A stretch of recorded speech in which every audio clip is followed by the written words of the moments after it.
নমস্কাৰ আসাম জ্ঞান বিকাশ চেনেললৈ সকলোকে পুনৰ স্বাগতম। আজি আমি ক্লাছ 10ৰ গণিতৰ অনুশীলনী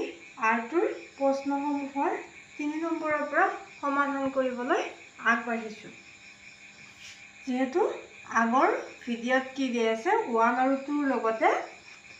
ইয়াৰ সাধাৰণ ধাৰণাসমূহ কি কৰিছোঁ আমি ব্যাখ্যা কৰিছোঁ।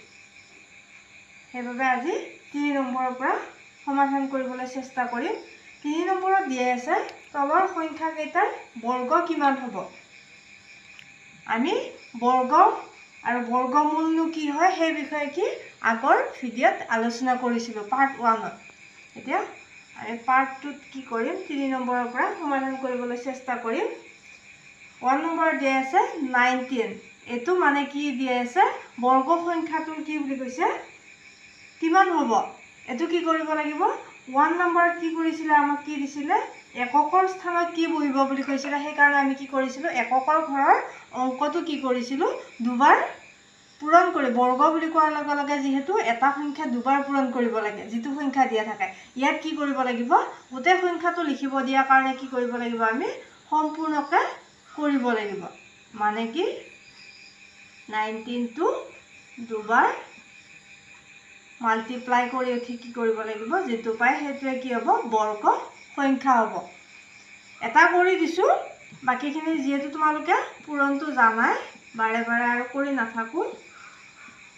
9 9 গুণ 81 1 হাতে গ'ল 8 9 9 1 গুণ 9 9 8 17 9 1 গুণ 9 1 1 গুণ 1 হৈ গ'ল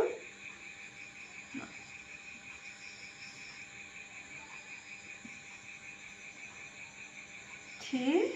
6 1 এনেকৈ তোমালোকে কৰিবা আৰু বাকিকেইটা মই এনেকুৱাকৈ পূৰণটো দেখুৱাই নাথাকোঁ। তাৰপিছত আহিলে 2 নম্বৰটো একে নিচিনাই হয় 37 দিয়া আছে। আমি কি কৰিম 37টোক যেহেতু বৰ্গ সংখ্যা লিখিব দিছে সেইকাৰণে 37টোক দুবাৰ মাল্টিপ্লাই কৰি যিটো এনসাৰ পাম সেইটোৱে হ'ব কিমান আমাৰ বৰ্গ সংখ্যা 37ৰ। এটো যেহেতু বৰ্গমূল হয় 1369। এবাৰ আহিলে 3 নম্বৰত দিয়া আছে 53। 53টোক কি কৰিম আমি দুবাৰ মাল্টিপ্লাই কৰিম কৰাৰ পিছত আমি কি পাম বৰ্গ সংখ্যাটো পাম। দুবাৰ মাল্টিপ্লাই কৰাৰ লগে লগে আহিব ইয়াতে 2809 এইটো হৈ গ'ল এনসাৰ। এইখিনি এইটো দেখুৱাই দিছোঁ যেহেতু বাকিকেইটা সেইকাৰণে দেখুৱাই দিয়া নাই তোমালোকে পাৰিবা নিশ্চয়। 78 ইয়াতো কি কৰিব লাগে 78টো কি কৰিব লাগে দুবাৰ মাল্টিপ্লাই কৰি দিব লাগে তেতিয়া হৈ যাব বৰ্গ সংখ্যাটো। 78টোক যদি আমি দুবাৰ মাল্টিপ্লাই কৰোঁ তেতিয়াহ'লে আহিব 6084 এইটো হৈ গ'ল এনসাৰ। 3 নম্বৰত যিহেতু কেইটা দিয়া আছে 4টা দিয়া আছিল আমি 4টা কি কৰিলোঁ সমাধান কৰিলোঁ। আমি 4 নম্বৰটো সমাধান কৰিবলৈ আগবাঢ়িছোঁ। 4 নম্বৰত দিয়া আছে মৌলিক উৎপাদক বিশ্লেষণ পদ্ধতিৰে বৰ্গমূল নিৰ্ণয় কৰিব দিছে।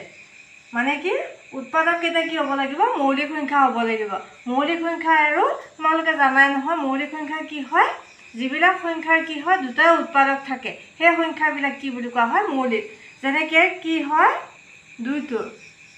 কি হয় মৌলিক কাৰণ 2টো আমি কি কৰিব নোৱাৰোঁ আৰু বেলেগ সংখ্যা পূৰণ কৰিলে নাপাওঁ 1 পূৰণ 2 এই দুটা পূৰণ কৰিলে কি পাওঁ 2 পাওঁ মানে 2 পূৰণ 1 এইকেইটা আৰু ঠিক একেদৰে 3টোক আমি আৰু বেলেগ সংখ্যা পূৰণ কৰিলে কি নাপাওঁ 3 পাওঁ। কিন্তু আমি যদি 4টো ওলাব লাগে চোৱা 4টো যদি ওলাওঁ আমি 4টো ওলাব লাগিলে কি পাওঁ 1 পূৰণ 4 সমান 4 পাওঁ। তাৰপাছত 2 পূৰণ 2 সমান 4 তেতিয়াহ'লে ইয়াৰ উৎপাদক কেইটা হ'ব 1 4টো নিজে হয় যিটো সংখ্যা আছিলে তাৰপিছত কি থাকিলে 2 থাকিলে 3টা হৈ গ'ল উৎপাদক। তেতিয়াহ'লে কি নহয় এইটো মৌলিক নহয়। মৌলিক উৎপাদকত সদায় দুটাই উৎপাদক থাকে মৌলিক সংখ্যা। তেতিয়াহ'লে এতিয়া আমি ওলাবলৈ চেষ্টা কৰিম দিয়া আছে কিমান 1764 এইটো আমি কি মৌলিক উৎপাদক উলিয়াব দিছে যে মৌলিক বিশ্লেষণ পদ্ধতিৰে ওলাব দিছে যেহেতু আমি কি কৰিম এইটো 1764 আমি সাইডৰ ফালে কি এনেকে উলিয়াই লম উৎপাদকটো 176 মৌলিক সংখ্যা কিটা মানে কি উলিয়াই লম তেতিয়ালে কিহেৰে যাব এককৰ ঘৰত যেহেতু 4 আছে কিহেৰে বিভাজ্য হ'ব 2ৰে হোৱাৰ লগে লগে কি হ'ল এখিনি জানাই চাগে তোমালোকে নিশ্চয় ইয়াতে কি ধৰিলো দুটা সংখ্যা ধৰিলো যেনিবা দীঘল মানে কি দীৰ্ঘ হৰণত যেনেকৈ কৰে হেনুকাৰ নিচিনা আমি ছুটি হৰণত কৰিম 8 গ'ল ইয়াত থাকিলে 1 ইয়াত 16 হৈ গ'ল আকৌ 8 এফালে থাকিলে 2 4 2 বাৰ গ'ল আকৌ যেহেতু এককৰ ঘৰত কি থাকিলে 2 থাকিলে এবাৰো কিহেৰে যাব আকৌ হৰণ যাব 2ৰে যাব 2ৰে যোৱাৰ লগে লগে 8ত কেইবাৰ গ'ল 4 বাৰ আকৌ 8ত 4 বাৰ গ'ল 2ত কেইবাৰ গ'ল 1 বাৰ গ'ল তেতিয়াহ'লে এবাৰ কি হয় 2ৰে বিভাজ্য নহয় কাৰণ এককৰ ঘৰত কি আছে যুগ্ম সংখ্যা নাই যুগ্ম সংখ্যা থাকিলে কি গ'লে 2ৰে বিভাজ্য হ'লে তেতিয়াহ'লে কিহেৰে বিভাজ্য হয় চাম আমি 4 4 8 8 9 এটো 9ৰে মানে কি তিনিটা অংকৰ যদি যোগফলটো কি হয় 3ৰে বিভাজ্য হয় তেতিয়াহ'লে কি হ'ব সেই সংখ্যাটো গোটেই সংখ্যাটোৱে কি হয় 3ৰে বিভাজ্য যেহেতু 9টো কি হ'ব 3ৰে বিভাজ্য হয় তেতিয়াহ'লে কি এটো বিভাজ্যতাৰ নিয়ম আছিল তেতিয়াহ'লে এটো সংখ্যাও কি হ'ব গোটেই সংখ্যাটো 3ৰে বিভাজ্য হ'ব 3 1 3 থাকিলে 1 1ৰ লগত 8টো বহাই দিয়াৰ লগত 4টো বহাই দিয়াৰ লগত 14 হ'ল কেইবাৰ যাব 4 বাৰ এফালে থাকিলে 2 7 3 গুণ 21 এতিয়া চাও এটো আকৌ কিহেৰে যায় 4 1 5 7 5 12 আকৌ কিহেৰে যাব 3ৰে যাব 3 4 গুণ 12 3 9 গুণ 27 তাৰ পিছত 7 7 গুণ 49 বৰ্গমূলটোহে যেহেতু আমাক উলিয়াব দিছে তেতিয়াহ'লে আমি কি কৰিম আমি ছুটিকেও লিখিব পাৰো ইয়াৰে দুটাৰ ভিতৰত এটা লিখি উঠি মানে কি এনেকে স্কয়াৰ দিলেও কি হয় এটো হেতুৱে বুজায় দুই দুটা থকায় বুজায় ঠিক একেদৰে আমি সংক্ষিপ্ত ৰূপত লিখিলো যেনিবা এতিয়া চোৱা কি থাকিব 2 যেহেতু এই চিনটো উঠাই দিয়াৰ লগে লগে এটাহে ধৰিম আমি এটা পূৰণ ফলটো কৰি দিও 3 2 গুণ 6 7 6 গুণ 42 মানে 1764 ৰ বৰ্গমূল হ'ব 42 এনেকৈ আমি বাকি কিটা সমাধান কৰিবলৈ চেষ্টা কৰিম এবাৰ 2 নম্বৰত আহিলে 9216 এবাৰ আমি অলপমান যেহেতু তোমালোকে বুজি পাইছা খৰকে যাম আমি অলপ এতিয়া চোৱা এনেকৈ আমি সাইডৰ ফালে কৰি লম 9216 কিহেৰে যাব এটো 2ৰে যাব কাৰণ এককৰ ঘৰত 6 আছে 2 4 গুণ 8 2 6 গুণ 12 একত নাযায় সেই কাৰণে কি হ'ল শূন্য বহালো আমি তাৰ পিছত হৈ গ'ল 16 8 2 গুণ 16 আকৌ 2ৰে যাব 2 2 গুণ 4 2 3 গুণ 6 শূন্যত 12 নাযায় সেই কাৰণে শূন্য বহিলে আকৌ 2 4 গুণ 8 আকৌ কিহেৰে যাব 2ৰে একবাৰ যাব 5 বাৰ হ'ল 2 2 গুণ 4 আকৌ যাব 2ৰে 2 5 গুণ 10 2 7 গুণ 14 2 6 গুণ 12 আকৌ 2ৰে যাব 2 2 গুণ 4 2 8 গুণ 16 2 8 গুণ 16 আকৌ 2ৰে যাব 2 গুণ 2 2 4 গুণ 8 2 4 গুণ 8 আকৌ 2ৰে যাব 2 7 গুণ 14 আকৌ 2ৰে 2 3 গুণ 6 2 6 গুণ 12 এবাৰ কিহেৰে আকৌ 2ৰে যাব 2 1 গুণ 2 2 8 গুণ 16 2ৰে যাব 2 9 গুণ বহুতখিনি দীঘল হ'ল তেতিয়া সেইকাৰণে আমি কি কৰিলোঁ এনেকৈ জোৰ জোৰ কৰি ল'ম তেতিয়াহ'লে আমাৰ ৰৈ নাযায় এনেকৈ জোৰ ল'লোঁ আমি তেতিয়াহ'লে কি হ'ব 2 স্কুৱেৰ ইনটু 2 কেইযোৰ আছে এযোৰ দুযোৰ 3 4 5 মানে কি 2 স্কুৱেৰটো কেইবাৰ লিখিব লাগিব আমি 5 বাৰ তাৰপিছত আহিলে 3 স্কুৱেৰ এইখিনি এতিয়া আমি ৰুটটো উঠাই এটা এটা কৰি লিখি দিওঁ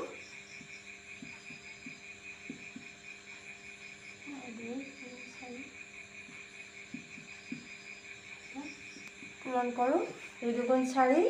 4 দুগুণ 8 8 দুগুণ 16 16 দুগুণ 32 32 3 গুণ 3 দুগুণ 6 3 3 গুণ 9 96 মানে 9216 বৰ্গমূল হ'ব কিমান 96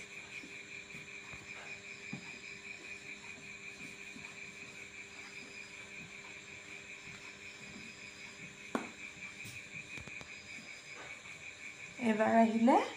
3 নম্বৰ 3 নম্বৰটোত আছে কি 7744 একে নিচিনাকৈ এইটো 7744 আমি এনেকৈ উলিয়াই লওঁ 7744 2ৰে যাব 3 এক থাকিলে 8 16 দুগুণ 14 আকৌ 2ৰে যাব একবাৰ দুগুণ 18 3 6 2 9 দুগুণ 18 এফালে থাকিলে 6 দুগুণ 12 8 দুগুণ 16 2ৰে যাব আকৌ 2 4 গুণ 8 2 8 গুণ 16 2 4 গুণ 8 2ৰে যাব আকৌ 2 দুগুণ 4 2 4 গুণ 8 2 দুগুণ 4 আকৌ 2ৰে যাব 2 1 গুণ 2 2 দুগুণ 4 2 গুণ 2 এইটো যিহেতু একেবাৰে যাব 11ৰে এইখিনি তোমালোকে অলপমান মানে কি বৰ্গ সংখ্যাকেইটা বৰ্গমূলকেইটা আৰু বৰ্গ সংখ্যাকেইটা মনত ৰাখিব লাগিব 11 11 কি হয় 121 হয় তাৰ বাহিৰে বেলেগেদি নাযায় 3ৰে নাযায় এতিয়া চোৱা ইয়াতো এযোৰ দুযোৰ 3যোৰ 2 square into 2 square into 2 square into 11 square ৰুটটো উঠাই দিওঁ আমি ইয়ালৈ 2 ইনটু 2 ইনটু 2 ইনটু 11 কিমান হ'ল 2 দুগুণ 4 4 দুগুণ 8 8 11 এইটো হ'ল 7744ৰ বৰ্গমূল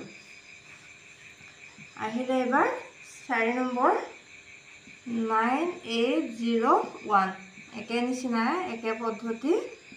9801 ইয়াকো আমি এনেকৈ কৰিম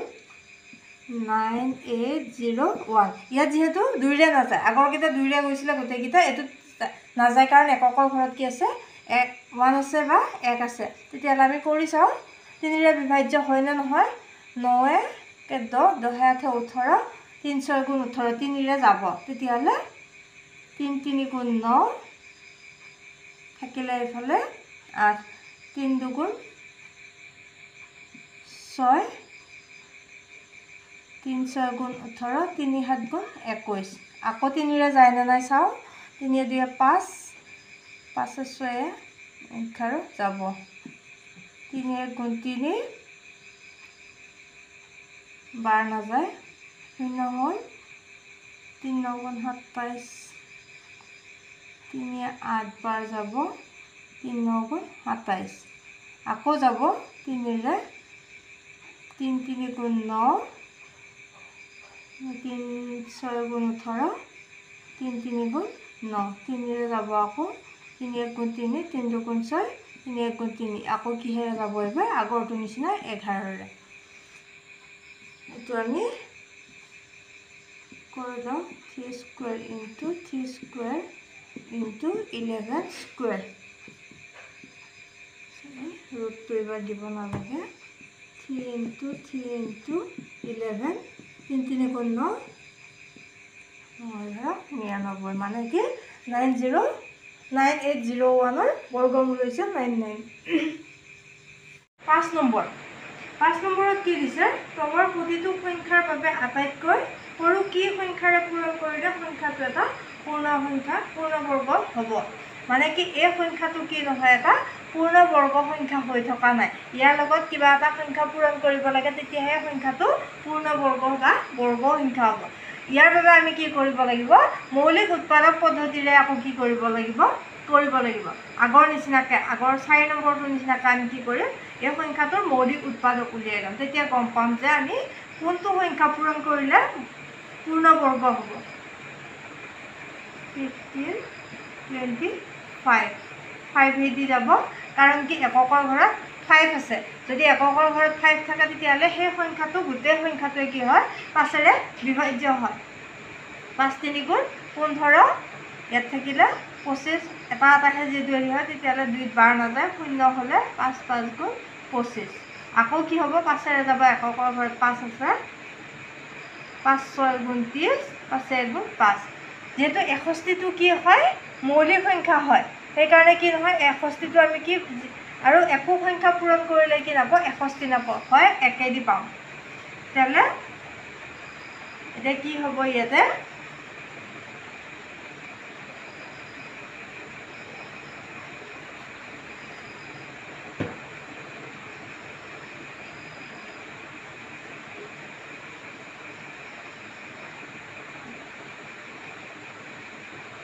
কি পাইছোঁ আমি 5 into 5 এনেকৈও লিখিব পাৰি 61 যেহেতু ইয়াৰ কি এইটো এনেকৈও লিখিব পাৰি এনেকৈ লিখোঁ আমি তেতিয়াহ'লে বুজি পোৱাত সুবিধা হ'ব 5 স্কুৱেৰ মানে বৰ্গ কৰিব লাগে তেতিয়াহ'লে কি হৈছে 61 আৰু এটা যদি 61 ইয়াতে পূৰণ কৰিলোঁ তেতিয়াহ'লে কি হ'ব এইটো এটা বৰ্গ হৈ যাব তেতিয়াহ'লে আমি কি লিখিম এতেকে 1525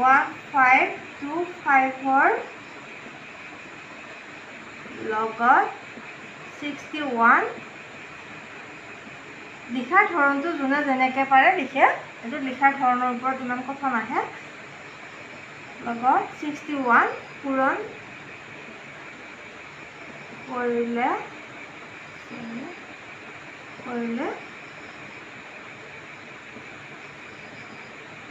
সংখ্যাটো পূৰ্ণবৰ্গ হ'ব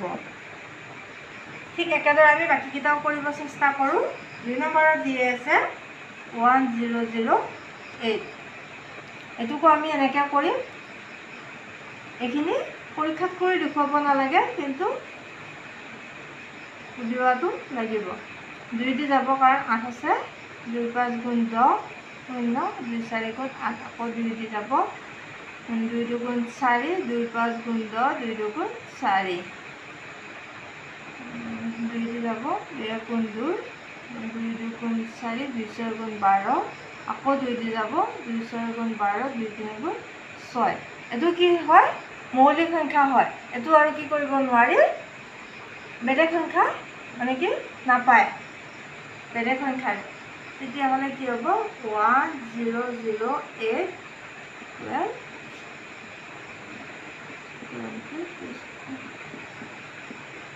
ইয়াত কি লাগে আৰু এটা 63 এটা যদি পূৰণ কৰি দিয়া যায় তেতিয়াহ'লে কি হ'ব 1008ৰ লগত যদি 63 পূৰণ কৰি দিয়া যায় তেতিয়াহ'লে কি হ'ব সংখ্যাটো পূৰ্ণবৰ্গ হ'ব এইখিনি আৰু মই লিখি নিদিওঁ তোমালোকে লিখি দিওঁ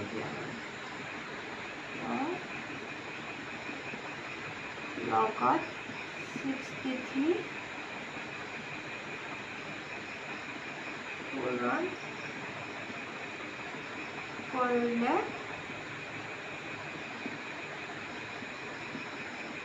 সংখ্যাটো পূৰ্ণবৰ্গ হ'ব 3 নম্বৰত দি আছে 2028 এইটো আমি একে নিচিনাকৈ কৰিম 2028 কিহেৰে যাব 2ৰে যাব একবাৰ 0 1 2 4 গুণ 8 আকৌ 2ৰে যাব 2 5 গুণ 10 1ত 12 আছে 0 2 7 গুণ 14 তেতিয়াহ'লে 7 5 12 তেতিয়াহ'লে কিহেৰে যাব 3ৰে যাব 3 1 গুণ 3 ফালে থাকিলে 20 হ'ল 3 6 গুণ 18 3 7 3 9 গুণ 27 আকৌ 3ৰে যাবনে 9 10 5 গুণ 18 3ৰে নাযায় তেতিয়াহ'লে একে ডাইৰেক্ট কিহেৰে যাব এবাৰ 13 13 13 গুণ 13 13 কিমান 169 এতিয়া চোৱা 2028 সমান আমি কি যিটোৰ মানে কি লোভ নাই বুলিয়ে কৈছোঁ এইটোৰ যিহেতু লোভ নাই তেতিয়াহ'লে এইটো আমি মানে কি সোঁফালে লিখি থৈ দিম 13 স্কুৱেৰ ইনটু 3 মানে কি 2028ৰ লগত কি সংখ্যা পূৰণ কৰিব লাগিব পূৰ্ণবৰ্গ পাবৰ কাৰণে 3 এটা লাগিব এতেকে 2028ৰ লগত 3 বা এনেকুৱাকৈ লিখিব পাৰে লিখাৰ ধৰণৰ কথা নাই ইমান সেইটো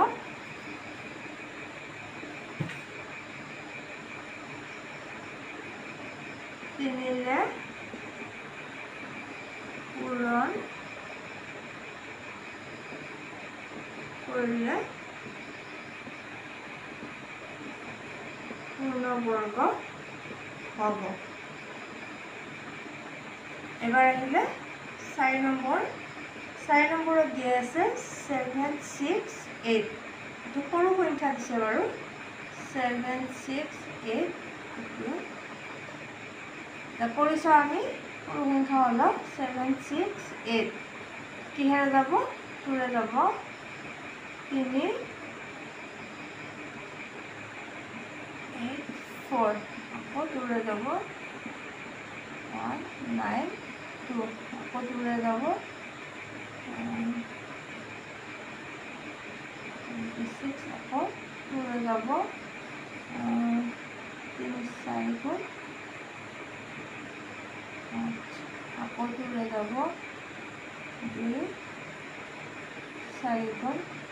আকৌ 2ৰে যাব কি হ'ব 2 6 গুণ 2 3 ইয়াতে কেইযোৰ থাকিলে এযোৰ 2যোৰ 3যোৰ 4যোৰ মানে কি থাকিলে 3টো অকলশৰীয়া হৈ থাকিলে মানে কি আৰু এটা 3 পূৰণ কৰিব লাগিব তেতিয়াহ'লে কি হ'ব এইটো হ'ব পূৰ্ণবৰ্গ হ'ব এযোৰ 2যোৰ 3যোৰ 4যোৰ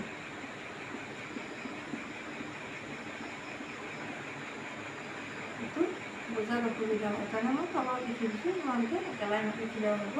এতেকে 8ৰ লগত 3 পূৰণ কৰিলে